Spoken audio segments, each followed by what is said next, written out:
GHMC పరిధిలో దోమలకు సంబంధించిన విపరీతంగా కంప్లైంట్స్ వస్తున్నాయని ఫిర్యాదు ఉంది. ఎట్లా వర్క్ చేస్తుంది జీహెచ్ఎంసీ? దోమలకు సంబంధించిన కేసులు బాగా నమోదైనాయి అంటున్నారు. ఎన్ని నమోదైనాయి ఇక్కడ? దోమలకు సంబంధించిన కంప్లైంట్స్ వర్షాకాలం కాబట్టి అంత ముందు కన్నా ఇప్పుడైతే కొంచెం పెరిగాయి.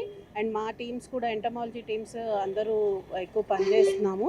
మ్యాక్సిమం కవర్ చేయడానికి ట్రై చేస్తున్నాము. ఇప్పుడు పెరిగిన వర్షాకాలంలో పెరిగిన దోమల్ని అరికట్టడానికి స్పెషల్ మాన్సూన్ డ్రైవ్ అని కమిషనర్ గారి ఆదేశాల ప్రకారం 11th నుంచి స్టార్ట్ చేశాము ఆగస్టులో.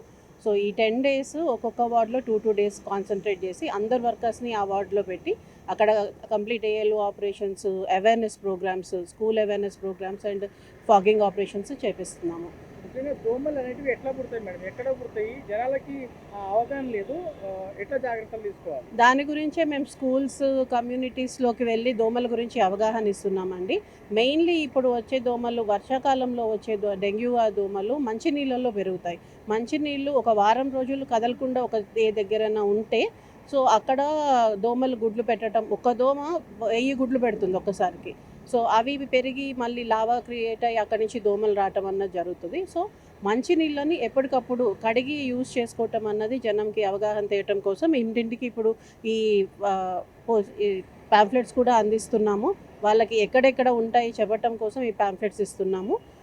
అండ్ వాళ్ళకి స్కూల్స్లో కూడా స్కూల్ లెవెల్లో పిల్లలకి చెప్పడం వల్ల ఏమవుతుందంటే ఆ ఫ్యామిలీ మొత్తానికి అవేర్నెస్ వస్తుందని స్కూల్ లెవెల్లో కూడా ఇంటెన్సిఫై చేసాం ఈ ప్రోగ్రామ్స్. అండ్ చెత్త వల్ల చాలా ఎక్కువ దోమలు వస్తాయని ఒక పర్సెప్షన్ క్రియేట్ అయ్యి ఉంది దాంట్లో. దాంతోపాటు ఫాగింగ్ చేస్తే దోమలు రాకుండా ఉంటాయనేటువంటి పర్సెప్షన్లో కూడా చాలామంది ఉన్నారు.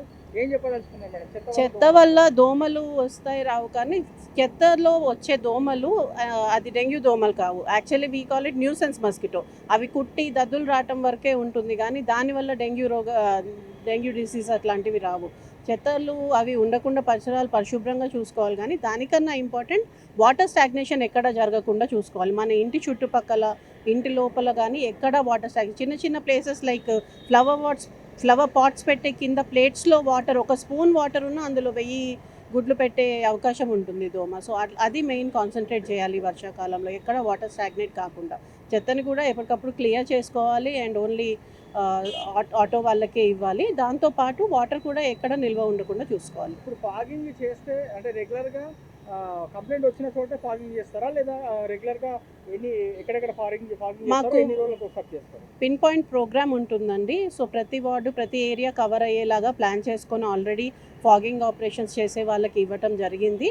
అన్ని ఏరియాలు కవర్ చేయడానికి ప్రయత్నిస్తున్నాము. అండ్ వర్షం పడ్డప్పుడు ఫాగింగ్కి వీలు కాదు.